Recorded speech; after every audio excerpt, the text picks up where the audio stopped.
Manuel Lamana yo creo que pertenece, es algo así como un soldado de un ejército silencioso en la Argentina. Esencialmente era, como yo digo, bueno en el buen sentido de la palabra. Era una persona profundamente íntegra, de sentimientos muy claros y definidos. Claro, yo me lo imaginaba a él como una suerte de dandy, aventurero, y él no era así, o por lo menos no lo fue estos últimos 5 años. Era un profesor sereno, simpático, pero austero, ¿no? Y bueno, soy yo, que soy tantas cosas variadas y tan largas, tantos años que no sé, pero fundamentalmente creo que soy o he sido español durante 70 y pico de años. Ahora ya no sé muy bien, sigo siendo español, desde luego me importa mucho todo lo de España, me sigue conmoviendo lo de España, me intereso por lo de España, pero al mismo tiempo llevo más de 40 años en Argentina, así que soy también argentino, me interesa por la Argentina y me conmueven las cosas de la Argentina. Así que, como digo a veces medio en broma, soy del Atlántico.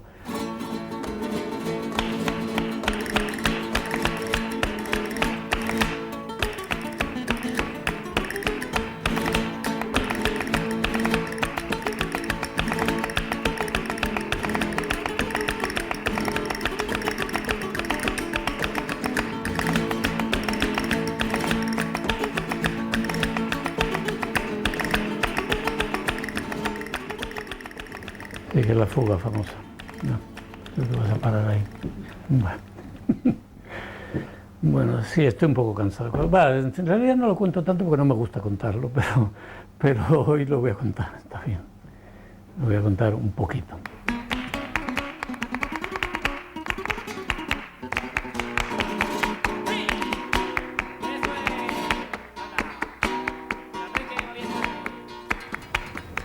Parece ser que la fuga efectivamente es algo importante. La historia de mi padre parecía una aventura cuando nos la contaban de chicos, porque era una historia un poco fantástica en la cual había secretos. O sea, papá nos contaba la historia de su huida del Valle de los Caídos cuando todavía estaba Franco en España, y entonces no se podía contar toda la historia. Contaba gran parte, pero había secretos para no dañar a la gente que todavía vivía en España y que le había ayudado en la huida, y entonces era un poco misterioso, un poco una historia fantástica que yo contaba a mis amigos y que le daba así un aura un poco especial.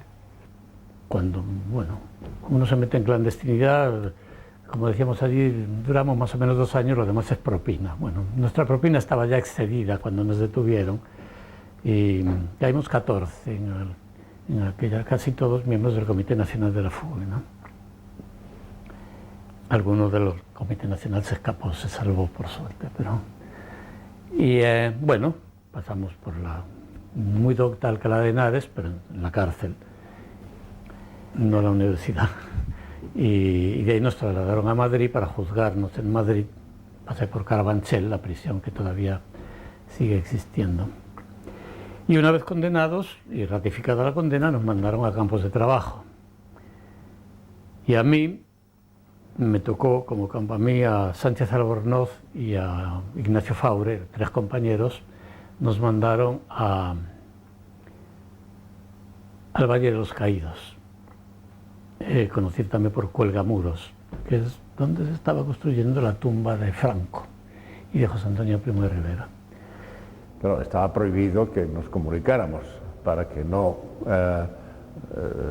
nos proporcionáramos información sobre los interrogatorios y lo que el cual había declarado, ¿no?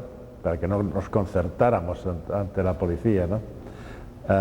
Pero el subterfugio que intentamos era cantar, entonces cantábamos algunas cosas que daban pistas a los demás, primero de quién estaba y qué es lo que le habían preguntado, para no entrar en contradicciones.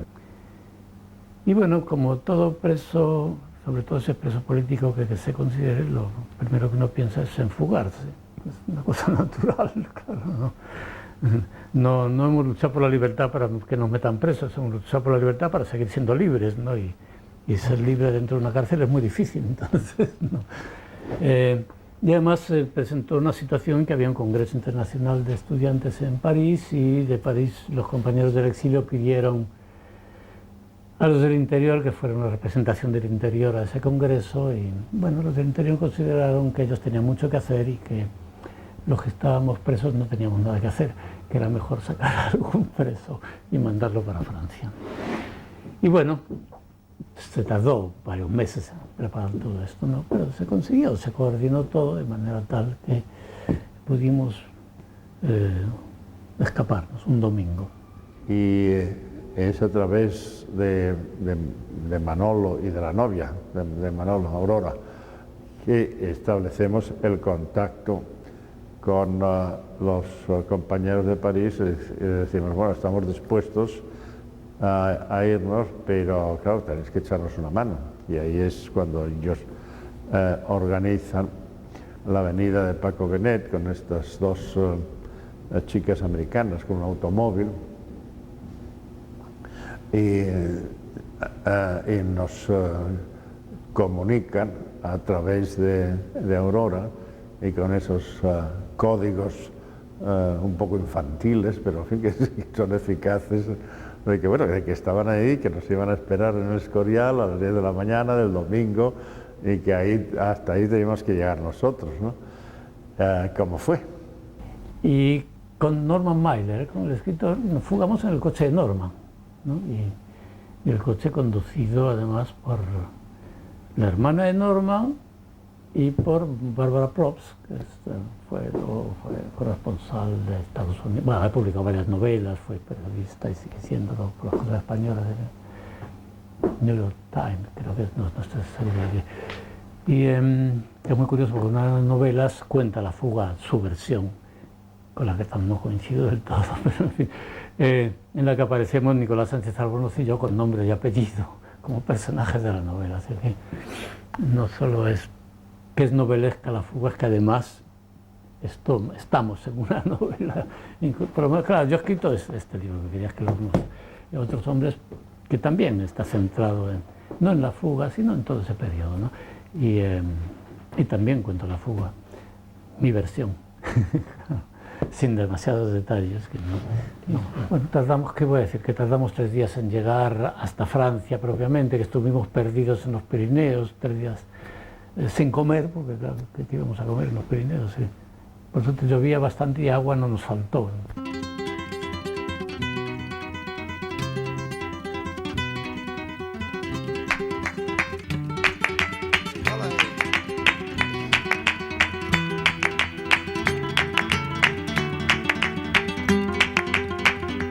Además soy docente, es lo que iba a decir, en la parte profesional, bueno, soy docente, no diré desde que nací, era muy chiquitito,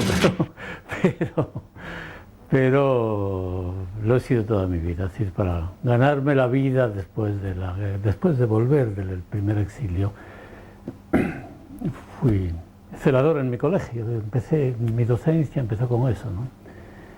Celador en el colegio, daba clases particulares, me ganaba la vida como podía, cosa que me interrumpieron cuando me metieron preso, y seguí con la docencia porque en la cárcel daba clase a otros presos, de lo que yo sabía, que no sabía mucho por aquel tiempo todavía, pero por lo menos sabía francés y enseñaba francés. Eso es algo que he seguido también toda la vida, ¿no? Bueno, él era un intelectual realmente erudito, sutil. No solo este conocimiento profundo que tenía de los contemporáneos, sino que creo que él admiraba al clasicismo francés y era realmente maravilloso escucharlo hablar de Racine, de La Fontaine, que esos eran sus grandes amores del siglo XVII. Yo lo conocí como docente a él en el foro psicoanalítico, que hacíamos reuniones y tuvimos oportunidad allí de conocernos sobre el escenario. Antes no. Sí lo conocía en el atletismo de la docencia. Y yo tengo que explicar qué es el atletismo de la docencia. Él vivía en la calle Junín, yo ya hablo de los años 60, creo, por ahí, 60 y pico. Y yo estaba en una esquina, en un bar, en la calle Junín y Charcas, tomando un café, no sé, esperando a qué cosa, y de pronto veo que pasa rápido, ¿no?, Manuel, por la vereda, no alcanzo a retenerlo, sigue. Pero al ratito veo que pasa otra vez, ¿no? Y yo dije, esto es algo curioso, voy a esperar a ver si pasa, y pasó otra vez. Entonces yo salí y lo corrí. Él estaba estudiando, ¿no?, y estaba enseñando a la vez, porque él enseñaba estudiando, y tenía sus alumnos, pero de las 8 de la mañana hasta las 12 de la noche, porque él necesitaba ese dinero para vivir, porque él siempre fue un pobre, un rico pobre. Trabajaba muchísimo, y él tenía que caminar un poco entre curso y curso, no podía estar todo el día sentado, y daba vueltas a la manzana. Su docencia fue terriblemente importante. Constantemente estoy encontrándome gente que me dice, no me digas que sos la hija de Manolo Lamana, y lo recuerdan todos, pero todos, como un profesor excepcional y como un profesor de mucho peso y de mucha referencia en sus vidas. Él me dio realmente algunas indicaciones preciosas sobre una figura que él conocía a fondo, que era la de Camus. Y mientras yo preparaba un programa especial sobre las revoluciones de la época moderna, él me dijo, y yo lo hice, él me aconsejó y yo lo hice, y mis alumnos tendrían que estar agradecidos, que incluyera como lectura El hombre rebelde de Camus. Y él me dio toda una serie de claves para entender no solo ese texto, sino otro previo, bastante misterioso, que es el mito de Sísifo. Así que siempre era una maravilla tenerlo acá. Era como un bálsamo en medio de toda la burocracia y la politiquería universitaria, que apareciera Manolo. Un docente creo que tiene que tener varias características. Tiene que tener una buena resistencia física, por un lado. Es una cuestión que mucho no se considera, pero creo que es bastante importante. Y mucha paciencia, por lo tanto, también. Hay que saber cosas, pero hay que saber dónde buscar las cosas. Y luego hay que saber transmitirlas. Creo que son una serie de cosas juntas. Es decir, poder dialogar. Yo creo que en mis clases, en la facultad en particular, ahora que desde que he vuelto a la facultad en los últimos años lo que hago seminarios, es el diálogo continuo. Si no hay diálogo, no hay docencia real. En eso sería socrático, salvo que no camino por las calles como Sócrates, estoy en el aula, pero charlo y hablamos, y me dan ideas los alumnos. Como digo, cada vez que yo voy a clase, vuelvo sabiendo algo más.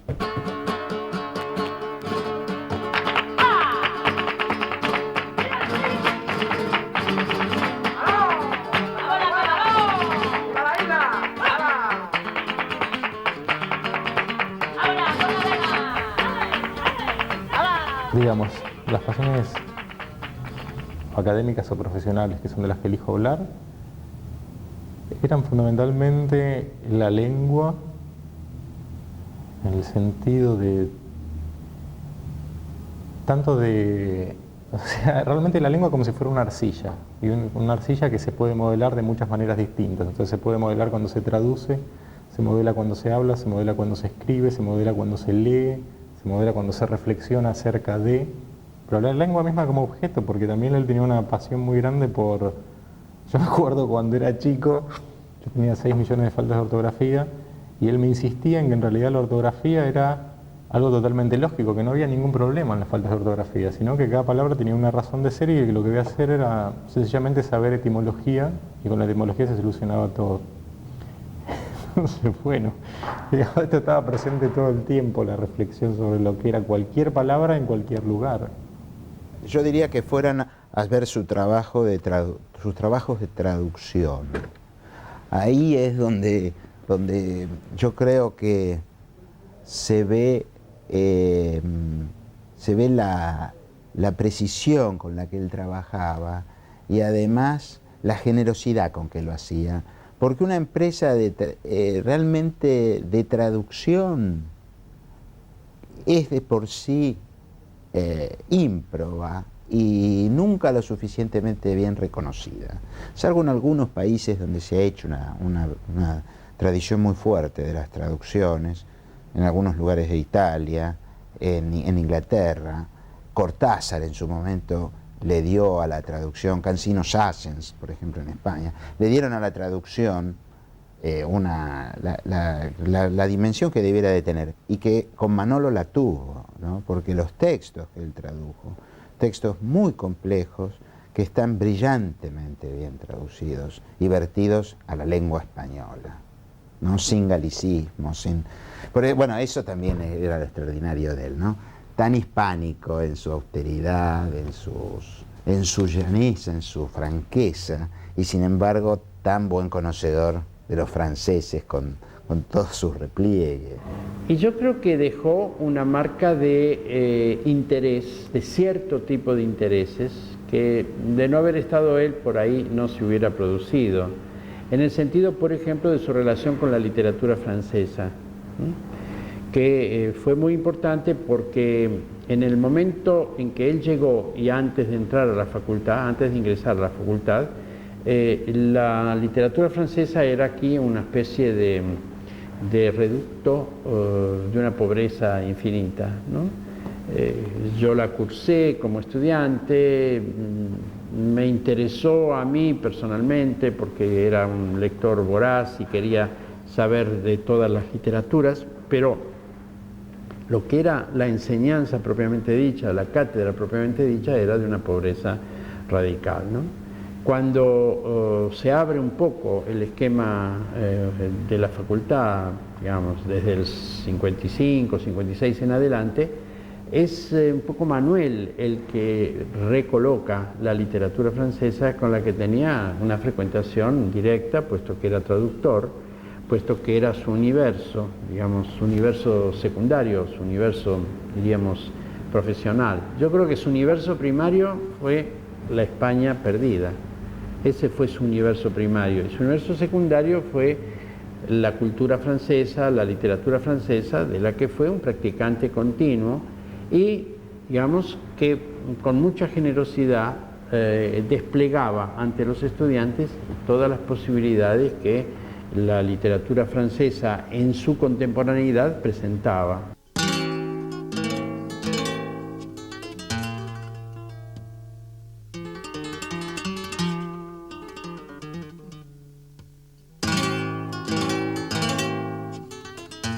Él no quería ser parte del exilio. Él tomó la decisión de integrarse al país. Entonces mantenía una relación inorgánica y distante, representando a España siempre que se daba la circunstancia, pero no haciendo una vida de exiliado. Entonces se integra y sus grandes amigos los hacen en Argentina. Es decir, yo creo que para los españoles se podría decir que Manolo pertenece al exilio, por un lado, pero pertenece a una segunda clase y tanda de exilio. Bueno, tanto él como yo no somos los exiliados del año 39 que llegan aquí, sino que llegamos más tarde, cuando ese exilio ya lleva mucho tiempo aquí, donde además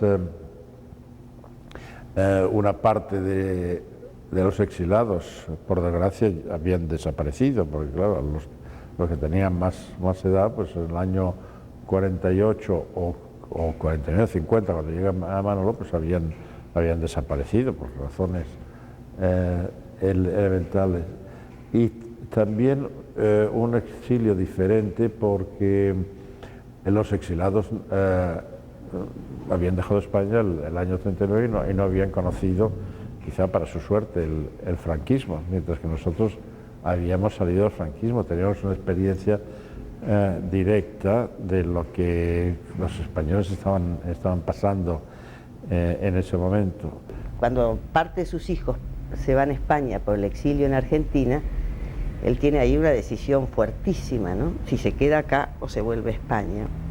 Bueno, finalmente decide quedarse acá, pero no deja de añorar España Yo creo que él se reencuentra con España recién al final, con el libro sobre la poesía española durante la guerra, y que creo que ahí saldaba una larga historia.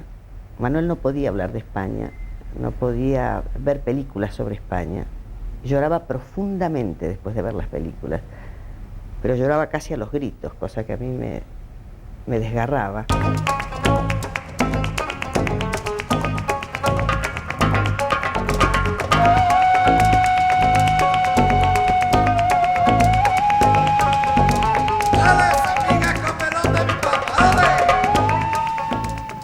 Yo no lo veía escribir ni él me decía nada tampoco al respecto. O sea, muy casualmente de vez en cuando podía llegar a decirme, sí, tengo una idea nueva o estoy trabajando en una cosa nueva. Recién cuando terminó la dictadura de Franco,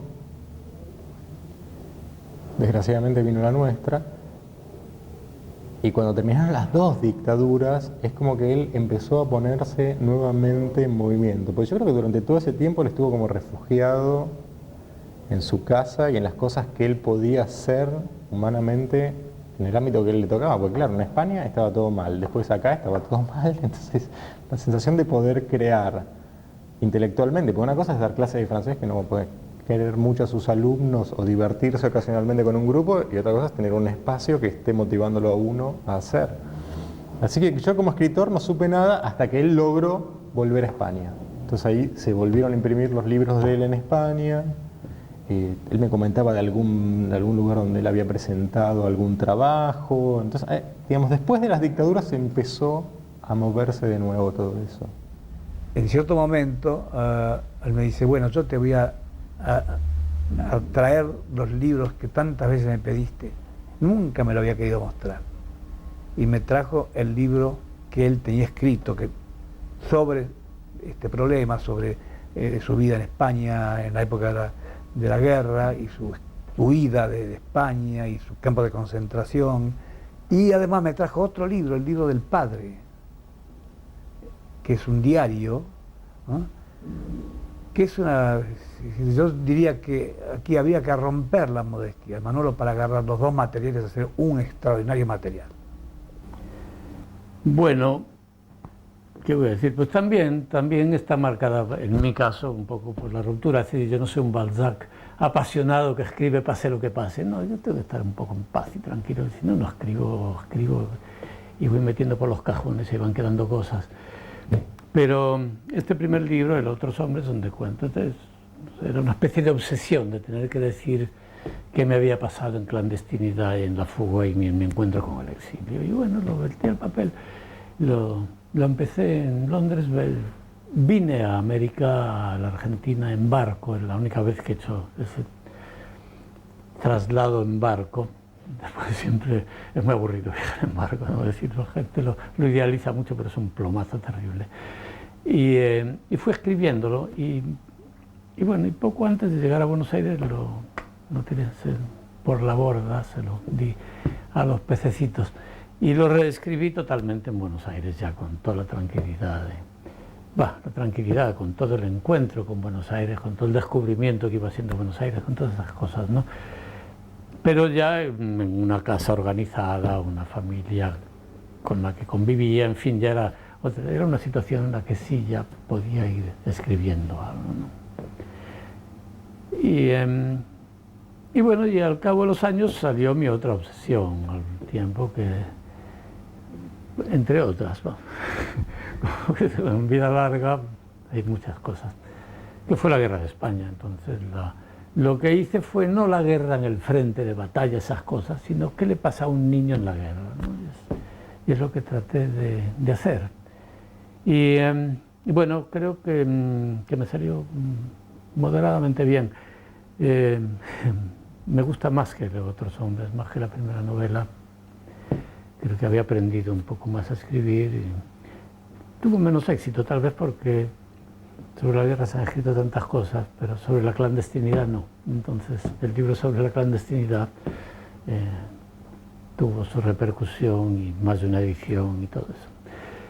Y luego últimamente, bueno, últimamente no hace ya años, pero ahí está todavía otra de las obsesiones, que es el diálogo a dos voces, que está todavía sin publicar, que fue finalista en el premio, ¿qué es? Tusquets, me parece que es la editorial, bueno, y que ahí se quedó. No me ocupé luego más de editarlo, ahora tengo ganas. Y que un poco lo que hablo en este diálogo a dos voces, hablo a mi padre, es del comienzo del primer exilio, es decir, los campos de concentración de Francia en el 39. Cuando salgo del campo de concentración termina el libro.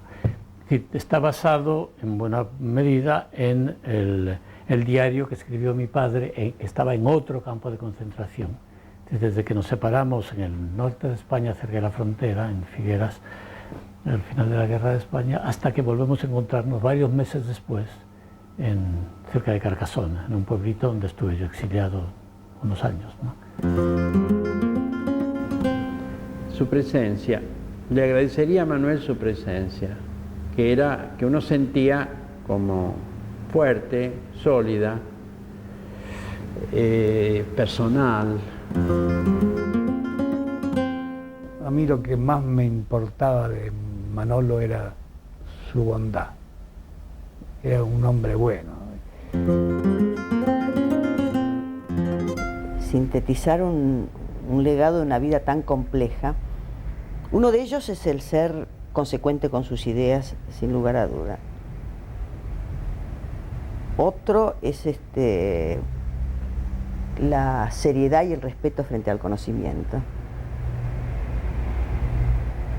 Otro, un legado importante en él, una actitud que tenía en general frente a la vida y al conocimiento, el no cerrar con conclusiones, no llegar a conclusiones cerradas, abrir, desplegar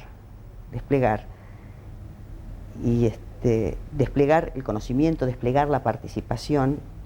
Por eso en sus clases él escuchaba muchísimo a los alumnos, pero los escuchaba hasta que terminaban de hablar y quedaba un silencio antes de intervenir él. Muy distinto a esto de robarse la palabra al estilo argentino. Cosa de que lo que se dijera estuviera pensado y estuviera recibido y pensado también de parte del que lo recibía. Entonces no cerrar, no clausurar. Aparte de que es hermoso como pieza literaria, es como ejemplar en sí, que es la edición facsímil del poema del Cid.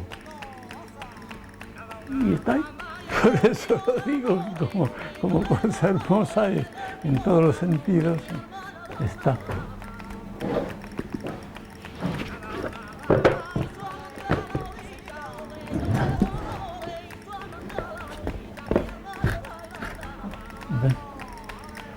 No lo decía en broma, lo decía muy en serio. No, pero la realidad aquí que tiene la versión con letra de imprenta actual, ¿no? En todo caso.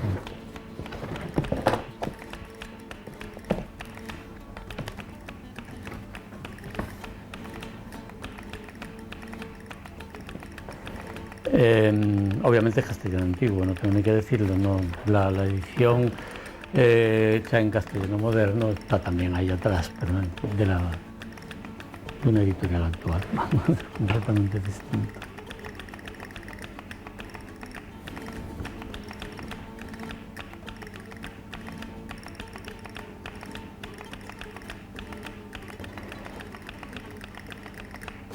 De los ojos tan fuerte mientras llorando, tornaba la cabeza e estábalos tapando. Vio puertas abiertas y usos fincañados, alcándaras vacías, sin pieles y sin mantos. E fin halcones, sin halcones, sin actores mudados, sospiro mío Cid, que mucho había grandes cuidados, etcétera.